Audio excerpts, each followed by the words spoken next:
आज के कार्यक्रम के आरंभ में बता दूं, आज जिनकी कुंडली लेकर के अंतिम में उपस्थित होऊंगा, मतलब जिनके सवालों का उत्तर मैं आज के कार्यक्रम में देने वाला हूं, उनका नाम है अशोक वैष्णव, झुंझुनू राजस्थान वाले।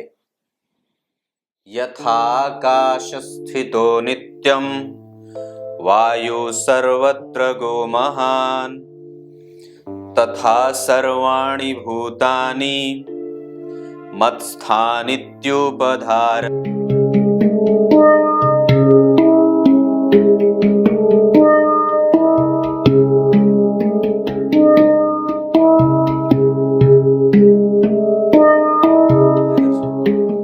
नमस्कार, एक बार फिर से उपस्थित हूं आप सबके सामने बुधवार के बाद गुरुवार के कार्यक्रम में विश्लेषण जन्म कुंडली का। इस कार्यक्रम के अंतर्गत कल मैंने आपको सूत्र भेजा था, वो जरूर देख लीजिएगा अगर नहीं देखे होंगे तो, और प्रत्येक दिन कार्यक्रम देखा करिए। अब आप लोग ये कहेंगे कि आप कहाँ स्वयं उपस्थित होते हो जो मुझे या हम लोगों को कह रहे हो कि कार्यक्रम रोज दिन देख लिया। मैं वृंदावन चला गया था,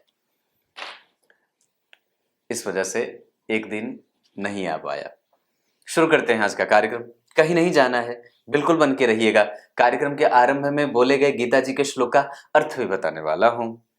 आइए, मैं सबसे पहले आपको इनके पंचांग से परिचय करा देता हूं आपका। 2001 का ये लड़का वैशाख माह में जन्मा है। इसका मतलब कि ये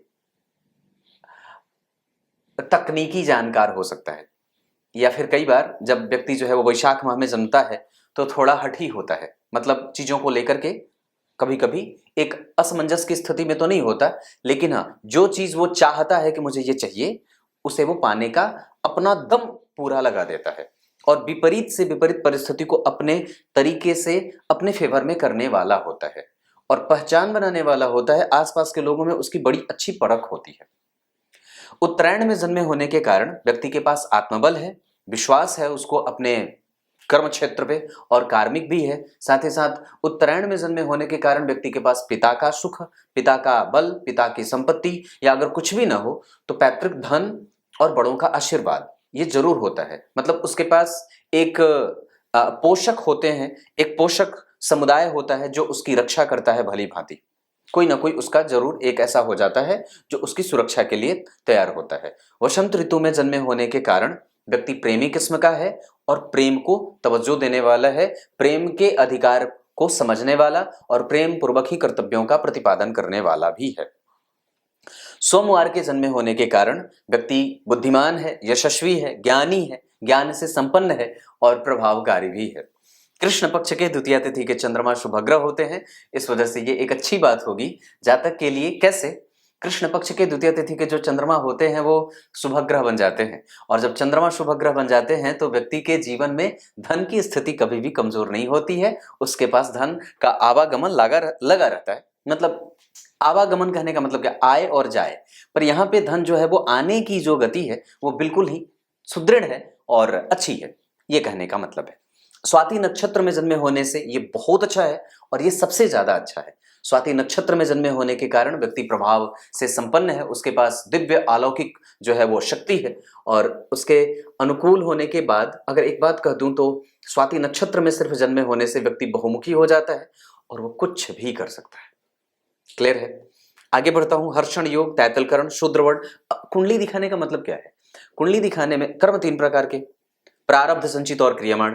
अब इनके ही स्थिति को समझने के लिए आपको अपनी कुंडली दिखानी चाहिए, और वस्तुतः कुंडली दिखाने के पीछे का मूल जो सिद्धांत है वो इसी बात को फॉलो करता है कि आप किस काम को कब करें, उसके बाद आपने पिछले जन्म में कैसे कर्म करे थे, और अभी जो कर रहे हैं वो कितना सही है, या कौन सा काल आपके लिए सबसे बेहतर रहने वाला है और कौन सा काल आपके लिए थोड़ा कमजोर रहने वाला है। इस बात को ही जो फोकस करता है वही ज्योतिष शास्त्र है।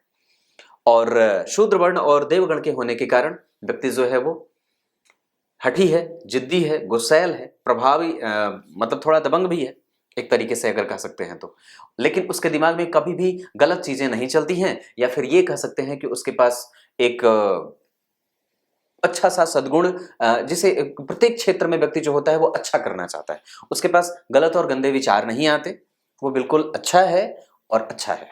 और बढ़िया है, उसमें कोई समस्या नहीं, मतलब ये ठीक है एक तरीके से। शूद्र वर्ण के होने के कारण व्यक्ति जो है वो मसालेदार भोजन करे, चटपटा खाए, तीखा खाए, सरपट चाल चले, और प्रवृत्ति जो है वो कई बार जो ऐसी हो जाए कि नहीं मुझे यही चाहिए, जिद्दी वाली, या कई बार जो होता है वो तड़क भड़क वाली, ऐसी स्थिति राजसिक नहीं तामसिक हो जाए तो तमस तत्व की प्रधानता हो जाती है। तमस तत्व की प्रधानता में व्यक्ति जो होता है वो सब चीजों में अपने ही बारे में सोचने लगे, कई बार स्वार्थी तत्वों का जो है वो प्रादुर्भाव ज्यादा होने लगता है, विचार जो होते हैं वो उद्वेलित हो जाते हैं, संकीर्ण कई बार मानसिकता हो जाती है। पर इन सब चीजों पे व्यक्ति को, संकीर्ण मानसिकता का मतलब क्षुद्रतम स्थिति को प्राप्त करे, कई बार ईर्ष्या करे, द्वेष कर ले, छल कपट मोह मात्सर्य प्रमाद बना रहे, और कई बार व्यक्ति जो होता है वो गंदा भी रहने लगे, ऐसी स्थिति। और कई बार जो है वो ऐसी सारी स्थितियां जो है वो व्यक्ति को जीवन में इसको संभाल करके रखने की आवश्यकता है। अब मैं आपको इनकी कुंडली में सबसे पहले आपको इनके लग्न से परिचय कराता हूं। ये इनका लग्न है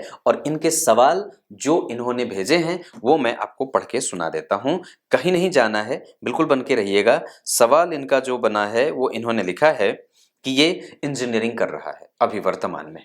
देखिए, सबसे पहले तो हमें तकनीक के जानकार जो होते हैं उस ग्रह को समझना होगा कि वो कैसी स्थिति में बैठे हैं।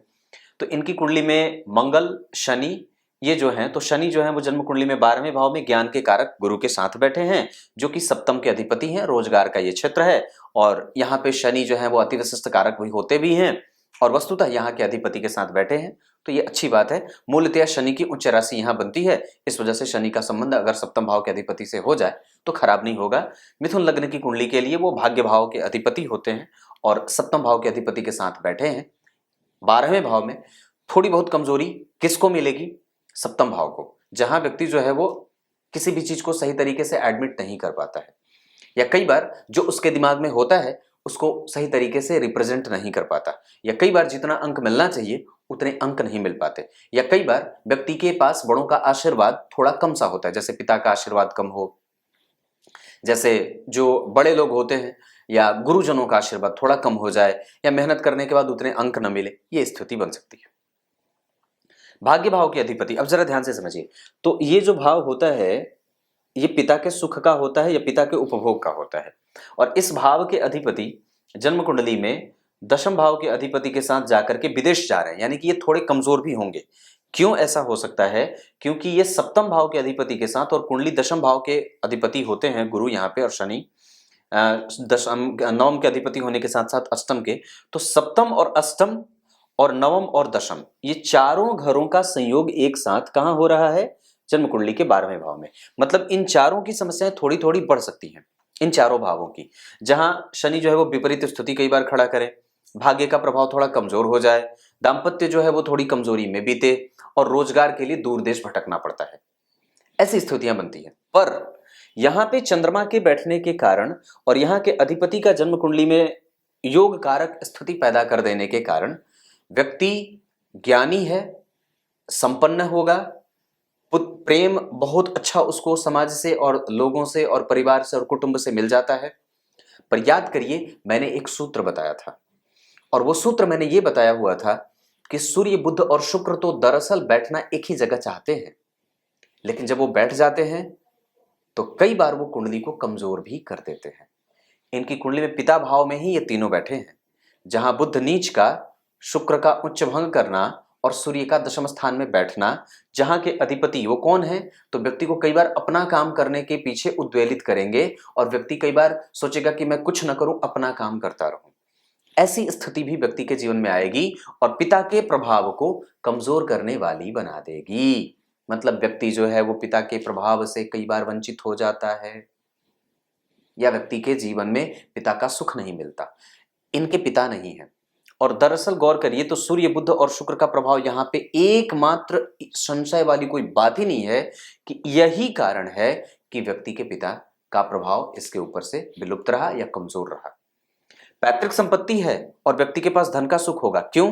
क्योंकि शुभग्रह अपने भाव से चौथे बैठा, और ये बहुत अच्छी बात होती है, जिसपे किसी भी शुभ ग्रह का कोई प्रभाव नहीं होने के बावजूद राहु अपनी अच्छी राशि में बैठ करके जन्म कुंडली में अच्छे भाव को देख रहे हैं, मतलब अच्छी राशि को देख रहे हैं। इस वजह से राहु का प्रभाव धन भाव को देखेगा, तो राहु का संबंध जब धन भाव के अधिपति से हो जाए तो व्यक्ति बड़ा ही संतुलित होकर के धन, संतुलित होकर के ऐश्वर्य, संतुलित होकर के पराक्रम और संतुलित होकर के अपना संपूर्ण प्रयासों का संपूर्ण फल प्राप्त कर लेता है। मतलब जिस चीज के लिए भी व्यक्ति मेहनत करेगा उस चीज में उसको सफलता मिल जाएगी, खास करके चंद्रमा की दशा में और खास करके इस कुंडली के कारक ग्रह शनि की दशा में और गुरु की दशा में भी व्यक्ति को यह लाभ मिल सकता है। कर्म के लिए व्यक्ति को कभी भी प्रयास करना चाहिए तो दशमेश को तो अवश्य देख लेना चाहिए, साथ ही साथ पंचमेश को अवश्य देख लेना चाहिए। पंचम भाव के अधिपति इस कुंडली के लिए 12वें के भी अधिपति होते हैं, दशम भाव में बैठे हैं। ये इस कुंडली को जहां कमजोरी दे रहे हैं वहीं पे व्यक्ति के जीवन में आय के कई तरह के मार्ग भी खोल रहे हैं, क्योंकि पीछे इतने सारे ग्रह और आगे दो दो ग्रह बैठे हैं जो वस्तुतः व्यक्ति को बैरागी या कई बार व्यक्ति को किसी से भी मोह माया से लिप्त न रखने वाला और अपने आप में संपूर्णता का एहसास कराने वाला बना देते हैं। समझ में आ रही होंगी चीजें। सबसे पहले मैं सूर्य की चर्चा करूं। रेवती नक्षत्र बुद्धिमान बना दे, चंद्रमा जन्म कुंडली में स्वाति व्यक्ति को बहुमुखी बना दे, मंगल ज्येष्ठा तकनीक का जानकार और व्यक्ति को एक्टिव बना दे, बुध जन्म कुंडली में उत्तरा भाद्रपद और व्यक्ति को सरकार से जुड़ करके और तकनीक और भारी मशीनों के पास काम करने वाला बना दे, गुरु रोहिणी व्यक्ति को ज्ञानी और ज्ञान संपन्न और अपने बड़ों का आशीर्वाद प्राप्त करने वाला बना दे, शुक्र उत्तरा भाद्रपद ऐसी स्थिति में व्यक्ति को नौकरी का लाभ मिल जाता है, और शनि जन्म कुंडली में कृतिका नक्षत्र जिसके अधिपति सूर्य जन्म कुंडली में दशम स्थान में दिग्बली उच्च के शुक्र और नीचे के सूर्य के साथ बैठ करके व्यक्ति को पदाशीन बना रहे हैं। पर एक बात है बड़ी गंभीर, बताता जन्म कुंडली के दशम स्थान के अधिपति गुरु के ऊपर कहीं से भी सूर्य का कोई प्रभाव नहीं है, लेकिन दशम स्थान में सूर्य का प्रभाव अवश्य है। अब एक बात बड़ी अद्भुत और भी है, मंगल स्वग्रही, इसका मतलब है कि कोर्ट केस न्याय और कचहरी वगैरह का मामला व्यक्ति के साथ फिट बैठेगा, इसमें कभी कोई इसको हरा नहीं सकता है। इसके पैतृक संपत्ति के बारे में कभी भी चिंता नहीं करनी चाहिए। इनकी जो संपत्ति है और इनका जो न्याय है उनको मिलके रहेगा, क्योंकि उसका कारक इसे देख रहा है और एक शुभ ग्रह इसे देख रहे हैं। शनि की दृष्टि यहाँ बहुत अच्छी नहीं होगी, पर फिर भी अगर जन्म कुंडली में वो अपने मित्र की राशि में बैठ करके और जन्म कुंडली में 8 नंबर की राशि को देखेंगे तो जहां व्यक्ति के पास अलग तरीके का नेचर देंगे, कैसा वो नेचर ये होगा कि व्यक्ति बहुत ही सूक्ष्म अन्वेषण करने वाला हो जाएगा। अब वो अपने दुश्मनों पे तीखी और गहरी चाल चलने वाला और अपने परिस्थिति के हिसाब से कदम बढ़ाने वाला, फूंक फूंक करके और गंभीर कदम बढ़ाने वाला बना देगा। क्यों ऐसा? क्योंकि शनि वृश्चिक राशि को देखेंगे तो व्यक्ति को गुह्य चीजों पे दिमाग लगाने वाला और बहुत ही तकनीकी साझेदारी से काम करने वाला बना देते हैं, चपल चंचल चालाक। और साथ ही साथ व्यक्ति जो है वो थोड़ा एडवेंचरस होना चाहता है, पर ऐसा नहीं होना चाहिए। मंगल का वृश्चिक राशि में बैठना व्यक्ति को कई बार उदर रोग और कमर के दर्द की समस्या कई बार बढ़ा देते हैं, या कई बार व्यक्ति को विपरीत परिस्थिति में उलझना पड़ता है। जैसे अपने घर के बेटी बहन को लेकर के आपको सतर्क होना चाहिए, घर में चोरी ना हो, मंगल की दशा में कोई नुकसान ना हो, इस बात का ख्याल रखना चाहिए। जब कभी भी मंगल की दशा है तो पिता के स्वास्थ्य को लेकर के पिता माता बड़े भाई बहन इन सब चीजों को देखना होगा। अपने भाग्य में आपकी कुंडली में ये स्थिति अच्छी नहीं होगी, मंगल की दृष्टि यहाँ ठीक नहीं है। शनि मंगल का देखना व्यक्ति को कई बार गलत ट्रैक पे लेके जाने का, गलत चीजों के संपर्क में आने का, गलत लोगों के संपर्क में आकर के अपना काम बिगाड़ लेने का, या कई बार ये स्थिति बनती है। पर वो दशा 2031 से शुरू होगी। इस कुंडली में गुरु 12 में हैं, और जिस कुंडली में गुरु 12 में होते हैं उसमें मैं क्या कहता हूं, कई बार ये बात कही है कि जिस व्यक्ति की कुंडली में गुरु 12 में होते हैं उस कुंडली पे आपको थोड़ा ध्यान देना ज्यादा पड़ता है, और उस कुंडली के भाग्य को बल देने के लिए व्यक्ति को हमेशा ही धर्म को अपने जीवन में उतार करके रखना चाहिए। ये पहली बात है। दूसरी बात अगर बता दूं, इन्होंने सवाल पूछा है एजुकेशन में एजुकेशन के बाद क्या करना अच्छा रहेगा। इनकी कुंडली के हिसाब से जो स्थिति मैं देख रहा हूं वहां पे व्यक्ति को बाहर जाना सबसे अच्छा रहेगा। हाँ, बाहर भेज दीजिए। और सबसे अच्छी बात होगी कि लग्न में राहु, जहां व्यक्ति को एक अलग तरीके से नियमबद्ध करेंगे, उसको मेहनती बनाएंगे, उसका कम्युनिकेशन अच्छा होगा, वर्ल्ड वाइड बेस पे वो काम करता है, इंटरनेट उसका बहुत अच्छा होता है, मतलब नेटवर्क उसका बहुत अच्छा होता है, उसकी जो एक्टिविटी होती है वो बहुत ही सुदृढ़ और बहुत ही प्रैक्टिकल होती है। मतलब वो व्यक्ति अब किसी भी चीज को सामान्य धरातल पे ना सोच करके एक स्तर पे ले जा करके और बहुत ही गूढ़ गूढ़ और रहस्यमय तरीके से चीजों को समझने वाला और भाग्य के बल को वृद्धि देने वाला हो जाता है। साथ ही साथ व्यक्ति धार्मिक भी होता है, पर कई बार तार्किक हो जाता है। तार्किक धार्मिक होता है, कुतर्की नहीं होगा पर तार्किक धार्मिक होगा। राहु की दृष्टि यहां अच्छी है, पर चंद्रमा जो है वो जन्म कुंडली में 9 डिग्री के और जिस नक्षत्र में वो बैठे हैं उसका अधिपति राहु अगर उसे देख रहा हो स्वयं के नक्षत्र में बैठ करके, तो व्यक्ति के जीवन में कई बार कंफ्यूजन भी पैदा कर सकता है। और वो इस वजह से नहीं कि उसके पास ऑप्शन नहीं रहेगा, ना ना ना ना ना, वो बल्कि इसलिए कंफ्यूज हो जाता है क्योंकि मल्टीपल ऑप्शन उसे दिखाई देने लगते हैं। जैसे ही नौकरी के बारे में व्यक्ति विचार करता है तो उसके सामने कई सारे दरवाजे भी खुलने लगते हैं। इस कारण से कई बार उसे मशक्कत में जाना पड़ता है। तो आपको सबसे पहले किसी एक क्षेत्र को चुन लेना होगा, क्योंकि आपकी कुंडली का सबसे जो कमजोर भाव बन रहा है वो दशम भाव ही बन रहा है। कुछ लोग, एक बात बड़ी अद्भुत बताता हूं आपको, एक चीज यहां पे बता दूं, सूत्र है ये। जन्म कुंडली का योग कारक ग्रह, जैसे कर्क लग्न की कुंडली के लिए मंगल सर्वाधिक योग कारक होते हैं। अगर मंगल जिस नक्षत्र में बैठे हैं उस नक्षत्र का अधिपति अगर राहु केतु या पाप से पीड़ित होता हो तो निस्संदेह व्यक्ति की कुंडली में कर्म क्षेत्र प्रभावित होगा और उसके कर्म क्षेत्र में के बट्टे लग जाएंगे। वहां पे आपको हमेशा ही भगवान बजरंगबली की पूजा करनी चाहिए। हनुमान चालीसा का पाठ अपने जीवन का अभिन्न अंग बनाना चाहिए। अब आइए, मैंने नक्षत्र पे तो चर्चा करी ही, अब इनकी कुंडली में ग्रह की दृष्टि को देखते हैं। तो गुरु की 5वीं दृष्टि यहां सामान्य, गुरु की 7वीं दृष्टि यहां बहुत अच्छी, जो व्यक्ति को ज्ञान संपन्न और अपने विपरीत परिस्थिति से कैसे लड़ना है इसको बताने वाली होगी। और गुरु की 9वीं दृष्टि यहां पे जो व्यक्ति को पेट का रोगी और व्यक्ति के कर्म में कई बार गुरु का सपोर्ट उतना नहीं मिलता है जितना मिलना चाहिए। या फिर ये कह सकते हैं कि अष्टम भाव के अधिपति के साथ अगर गुरु का संबंध बनेगा तो व्यक्ति कई बार रिसर्च वगैरह के क्षेत्र में बहुत आगे बढ़ जाता है। हालांकि आरंभ में उसको कई बार मशक्कत करनी पड़ती है, पर वहां पे व्यक्ति के दाम्पत्य को भी वो एक सामान्य या फिर एक पैरेलल वे में ले जाने का काम करेंगे, न तो बहुत ज्यादा अच्छा न तो बहुत ज्यादा बुरा। पर सूर्य की दृष्टि यहां के लिए माता के संबंधों में और माता के सुख को वृद्धि देने वाली होंगी। चंद्रमा की दृष्टि यहां पे बहुत अच्छी और लाभप्रद, क्योंकि मित्र की राशि को देखेंगे, यहां के अधिपति जन्म कुंडली में स्वग्रही हैं, तो व्यक्ति विपरीत परिस्थिति का निर्माण पहले करता है। जीवन में भयंकर कष्ट आरंभ में हो पर बाद में चल करके सुख ही सुख होता है। ऐसा इसलिए क्योंकि आपकी कुंडली में भाग्य के अधिपति का संबंध केंद्र के अधिपति के साथ और लाभ भाव के अधिपति जो भाग्य पंचम भाव के अधिपति हैं उच्चस्थ हैं। और गौर करिएगा तो आपकी कुंडली में गुरु और चंद्रमा अच्छे नहीं है, जिद्दी मत होइएगा।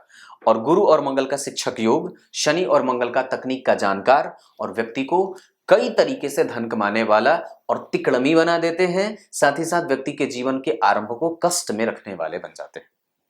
ये आपकी कुंडली का लग्न चार्ट, जहां इस कुंडली का सबसे अच्छा प्रभाव कि जन्म कुंडली में ये दोनों भावों के अधिपति का एक साथ बैठना और इन दोनों भावों के अधिपति का एक साथ बैठना कई बार कमजोरी और कई बार मजबूती दोनों दिखाएगा। चतुर्थ स्थान के अधिपति का चतुर्थ स्थान को देखना ये अच्छी बात होगी। व्यक्ति की माता बुद्धिमान और परम तेजस्विनी होती हैं। पंचम भाव के अधिपति का केंद्र में जाना ये व्यक्ति को ज्ञान संपन्न और यशस्वी बनाएगा। पुत्र पुत्रियों का सुख व्यक्ति को मिल जाता है। जिस चीज के लिए व्यक्ति मेहनत कर रहा है उसमें सफल हो जाता है। और व्यक्ति को सबसे पहले नौकरी ही करना चाहिए। ये व्यक्ति मिथुन लग्न का है, अपना खुद का भी अगर व्यवसाय करे तो बाद में, अभी नहीं, शुरुआत में उसे छोटे पैसे पे भी नौकरी करने के योग बन सकते हैं, तो आराम से कर ले। इनकी कुंडली में अभी गुरु की दशा 2031 तक चलने वाली है और वस्तुतः इस दशा में व्यक्ति बाहर चला जाए, बाहर जाने का काम करे तो सबसे अति उत्तम है। इनकी कुंडली में बाहर निकलना बहुत यथेष्ट होगा। पराक्रम भाव के अधिपति का तृतीय में दशम में जाना यह व्यक्ति को अपने रोजगार को स्थापित करने के लिए उद्वेलित करेंगे, मतलब सूर्य की दशा में। चंद्रमा की दशा में व्यक्ति यश कीर्ति मान सम्मान पद प्रतिष्ठा धन आदि कुटुंब का सुख और कुटुंब से सहयोग प्राप्त करता है। मंगल की दशा में व्यक्ति जो होता है वो छोटे छोटे पैसों पे काम करता है, छोटी छोटी मेहनत करके कुछ इकट्ठा करता है और कई बार व्यक्ति दे करके उलझ जाता है। इस वजह से ये काम नहीं करना चाहिए। बुध की दशा में व्यक्ति को जो है वो अलग तरीके से जीवन में प्रैक्टिकल होना पड़ता है। लक्ष्मी संपन्न योग बना हुआ है, लग्नेश का और चतुर्थ भाव के अधिपति का दशम में जाना, जन्म कुंडली में त्रिक भाव के अधिपति के साथ बैठना, अष्टम भाव के अधिपति के साथ न बैठ करके 12वें भाव के अधिपति के साथ बैठने से जहां सूर्य की मशक्कत बढ़ रही है, मतलब व्यक्ति के आत्मबल को कमजोरी, व्यक्ति के बुद्धिमत्ता को कमजोरी और व्यक्ति के ऐश्वर्य को कमजोरी थोड़ी थोड़ी सबको मिल रही है। इस वजह से व्यक्ति को सूर्य की पूजा करनी चाहिए। जैसे ही उसका पराक्रम बढ़ेगा, उसके पराक्रम करने से उसका प्रैक्टिकल ज्ञान बढ़ेगा और साथ ही साथ उसका सुख भी बढ़ जाएगा, उसका भोग भी बढ़ जाएगा। क्लियर है? नवांश कुंडली में बुध और शुक्र जैसे दो शुभ ग्रहों का बैठना दाम्पत्य को जहां सुदृढ़ और मजबूत कर रहा है, वहीं 3 घरों का खाली होना यह दिखा रहा है कि व्यक्ति के विवाह में विलंब भी हो सकता है। और जन्म कुंडली में यहाँ पे चंद्रमा ढूलमूल रवैया अपनाने वाला, पत्नी को लेकर के बहुत ज्यादा सजग न रहने वाला और संतान को लेकर के भी कई बार व्यक्ति जो होता है वो थोड़ा आसान होता है या फिर बहुत ज्यादा उनको लेकर के पॉजिटिव नहीं होता है। ये बात मैं देख रहा हूं। हालांकि यहाँ के अधिपति यहाँ बैठे हैं, इस वजह से मैं फिर भी ये बात कहूंगा कि उनके साथ आपको संबंध बेहतर बनाने चाहिए और अपने बॉस के साथ आपको अपने संबंध बेहतर बनाने चाहिए। राहु की दशा जब भी आए तो व्यक्ति को कोई भी किसी भी तरीके की आपके साथ जो राजनीति होती हो उसको आपको बैलेंस करने का प्रयास करना चाहिए और अपने प्रभावों को हमेशा ही बढ़ा करके रखने के लिए अभी आप जवान हैं। और मैं लगभग जब कुंडलियां देखता हूं, जैसे अगर कोई माताएं मुझसे, माताएं ही ज्यादातर संपर्क करती हैं, तो जब कुंडली देखता हूं तो जब वो शिकायत करती हैं कि मेरा बेटा पूजा नहीं करेगा या फिर मंत्र नहीं जपेगा या फिर मंदिर नहीं जाएगा या ये काम नहीं करेगा, तो मैं सीधा बोल देता हूँ आपके सुपुत्र हैं वहां पे तो उनसे बात करा दीजिए। और जब कभी भी पत्नियां बात करती हैं और ये कहती हैं कि पति नहीं करेंगे, तो मैं कहता हूं कि उनका नंबर दे दीजिए, या तो उनसे मेरी बात करा दीजिए या तो कॉन्फ्रेंस में ले लीजिए। मैं वैसा पंडित जी हूँ, तो वक्त दे करके पूरा कूटता भी हूँ सच्ची में फोन पे भी है जो है वो बिहारी भाषा में समझाता भी हूँ। तो ये काम होता है। और ऐसा नहीं है कि आपको जब एक बार कुंडली मैं जब देखता हूँ तो फिर दोबारा वो नहीं है, दोबारा कई महीनों पे एक बार फोन कर लेता हूँ और जब पता चलता है कि व्यक्ति नहीं कर रहा है तो क्लास भी लगा लेता हूँ। तो ये काम भी मैं कर लेता हूँ, क्योंकि जब आप ज्योतिषी के पास आए हैं तो निस्संदेह वो आपका पथ प्रदर्शक बन सकता है और उसकी भूमिका में उसको हमेशा तैयार रहना चाहिए और उसकी भूमिका सबसे ज्यादा अच्छी भी होती है। ये अच्छा भी लगता है, एक अपनापन सा। तो यहाँ पे अगर नौमांश कुंडली के बाद दशमांश में देखते हैं तो कर्म क्षेत्र में शुभ ग्रह का बैठना उच्चाभिलाषी होकर के, सूर्य है थोड़े आरंभ में कष्ट की स्थिति बन सकती है पर ये ठीक है, ये चमक दे देंगे। और बुध शुक्र और शनि का एक साथ बैठना ये एक अच्छी बात होगी भाग्य के लिए और कर्म क्षेत्र के लिए। मंगल का यहाँ देखना सामान्यतया ठीक है। राहु यहाँ बैठे हैं नीच के, इस वजह से प्रतियोगिता में उनका बल थोड़ा कम हो जाएगा। और हालांकि एक बात है कि मंगल जो उसको देख ले रहे हैं तो वापस व्यक्ति जो है वो पुनर्प्राप्त कर जाता है, जो चीज उसको प्राप्त करनी है वो उसको मिल जाता है। ये आपकी कुंडली के सवाल थे। उसका फ्यूचर कैसा रहेगा? अभी तो गुरु की दशा है, वस्तुतः अभी आपकी कुंडली में शनि की दशा तो आई ही नहीं है। इस व्यक्ति को बाहर भेज दीजिए, सबसे उत्तम। और दूसरी बात कि अगर हो सके तो इनसे नौकरी करने को ज्यादा कहिएगा। दशम स्थान के अधिपति के साथ शनि बैठे हैं, सरकारी क्षेत्र में भी व्यक्ति को सपोर्ट कर मिल जाता है और व्यक्ति को सरकार का लाभ भी मिल जाता है।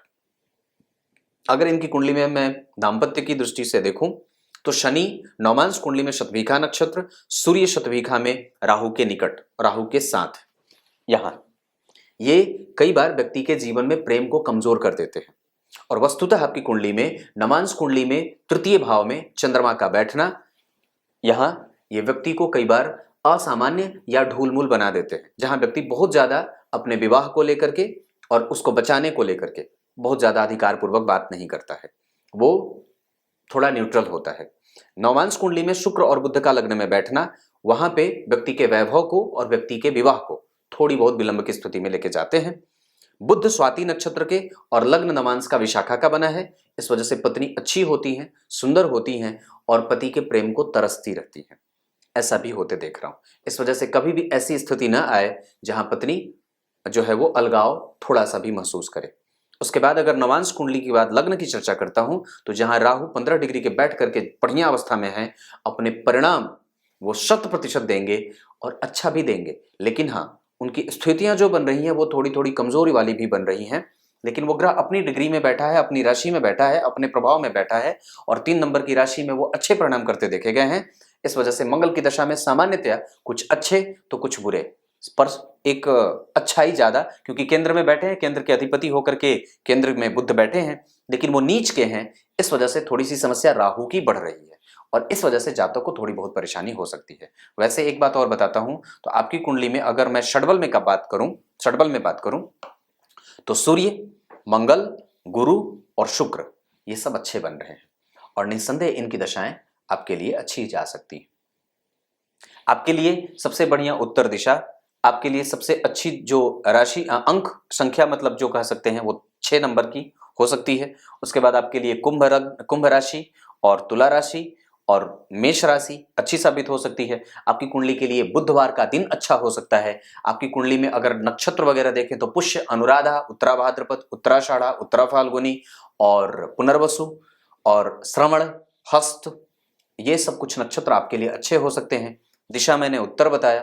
विवाह के लिए उत्तर दिशा में निकलना चाहिए और अगर कोई पत्नी उठानी हो, पत्नी जब कोई विवाह के लिए आए तो तुला राशि और मीन राशि की जातिकाएं और धनु राशि की जातिकाएं आपके लिए श्रेष्ठ हो सकती हैं। विवाह के संबंध में अगर आप देखें तो सबसे ज्यादा ये देख लें कि गुरु उस लड़की की कुंडली में कहां बैठे हैं और साथ ही साथ शुक्र कहां बैठे हैं और मंगल कहां बैठे हैं। अगर वो छठे, 8वें और 12वें भाव में बैठे हो तो थोड़ा बच जाइएगा। कुछ इसी तरीके से आज के कार्यक्रम का समापन करते हैं। गीता जी के 9वें अध्याय के 6ठे श्लोक में भगवान ने बात कही है। क्या कही है? जिस तरह से वायु महान है और सर्वत्र व्याप्त है, उसी तरह से अब यहां तो वायु तो कभी कभी नहीं भी होती है ना, कोई जगह जहां पे हवा नहीं है। पर जहां पे हवा नहीं है, वायुमंडल जहां नहीं है, जैसे कोई पता नहीं चंद्रमा पे ही शायद वातावरण पर्यावरण हवा नहीं चलती, पर वो चंद्रमा का भौतिकीय स्वरूप है साहब। चंद्रमा का वो भौतिकीय स्वरूप है। वस्तुतः हवा तो हर जगह है, शून्य है ना वो, तो शून्य तो हर जगह है और शून्य ही है जो प्रत्येक अंक के महत्व को बढ़ा देती है। अब लगना निर्भर करता है कि वो आगे लगती है या पीछे लगती है। इसका मतलब यह है कि भगवान ने यहां पे ये बात कही है कि मैं हर जगह उपस्थित हूं, मैं हर जगह उपस्थित हूं। अब ये बताने वाली कोई बात तो है नहीं, पर फिर भी कुछ मूढ़ जनों को जो भयंकर देहवादी हैं, जो सिर्फ वर्तमान को देखने की शक्ति रखते हैं, वो वस्तुतः इस बात को नहीं समझ पाते कि वो परमात्मा सर्वव्यापी है और सभी जगह विद्यमान है। कुछ इसी तरीके से आज के कार्यक्रम का समापन करते हैं। अब कार्यक्रम के आरंभ में मैंने जिनका नाम लिया था उनकी कुंडली बता देता हूं। आइए अब आपको अशोक वैष्णव जी के सवाल का उत्तर। अशोक जी 16 जुलाई 1987 आपने डेट ऑफ बर्थ भेजा था और सवाल पूछा है, आत्मकारक ग्रह सूर्य सबसे ज्यादा प्रभाव में है, उनकी स्थिति कैसी है? देखिए एक बात बता देता हूं, आत्मकारक ग्रह आपकी कुंडली में सूर्य पुनर्वसु नक्षत्र में है और तुला लग्न की कुंडली बनती है आपकी, जिसमें वो लाभेश होकर के भाग्य भाव में बैठ करके पापक ग्रह होकर के लाभ भाव के अधिपति होकर के जन्म कुंडली में भाग्य भाव में बैठ करके अपनी तीसरी दृष्टि से पराक्रम भाव को देखेंगे तो सबसे पहले उसकी वृद्धि करेंगे। साथ ही साथ लाभ का बल मिलेगा, भाग्य का भी बल मिलेगा और व्यक्ति के जीवन में सूर्य एक महत्वपूर्ण ग्रह के रूप में उभर करके सामने आएंगे। क्यों ऐसा? क्योंकि वस्तुतः वो जन्म कुंडली के लग्नेश के साथ पैरेलली काम कर रहे हैं। मतलब ये ग्रह जो है वो लग्नेश और लाभेश का एक साथ आना और वो भी भाग्य भाव में, जहां बुध साथ में बैठ करके आपके इस चीज की प्रतिक्रिया को और भी ज्यादा बल देंगे कि व्यक्ति का भाग्य उसके साथ है, व्यक्ति के पूर्वजों का आशीर्वाद उसके साथ है, व्यक्ति के पिता का बल और व्यक्ति का आत्मबल, ये सब चीज मिलने वाली हैं। साथ ही साथ उस व्यक्ति के जीवन में आधुनिकता का अभाव थोड़ा कम रहे, आध्यात्मिकता का प्रभाव ज्यादा रहे। साथ ही साथ उसके जीवन में जो मंगल का प्रभाव, जो करियर वाला क्षेत्र है, वो थोड़ा सा कंफ्यूजन में देख रहा हूं, इस वजह से कि आपकी कुंडली में पुष्य नक्षत्र के अधिपति जो शनि बैठे हैं, वो जन्म कुंडली में थोड़े से कंफ्यूजन में या धन को देर से लाने वाला, व्यक्ति को गंभीर बनाने वाला और गंभीर स्वभाव वाला बना रहे हैं। मैं सीधी सी बात यहां पे कहता हूं, आपकी कुंडली में अभी 2038 तक एक अच्छी दशा चल रही है। इस दशा काल को आपको लाभ में लेने के लिए मैं समझता हूं कि माता दुर्गा की उपासना करनी चाहिए। अब एक बात और भी बताता हूं, यहाँ पे आपको वो व्यय में भी डाल रहे हैं, विपरीत परिस्थिति का निर्माण भी हो रहा है, भाग्य का बल भी नहीं मिल रहा है। इन सब चीजों के लिए आपको माता दुर्गा की उपासना भी करनी चाहिए। कुछ इसी तरीके से आज के कार्यक्रम का समापन करते हैं। तब तक के लिए बहुत बहुत नमस्कार।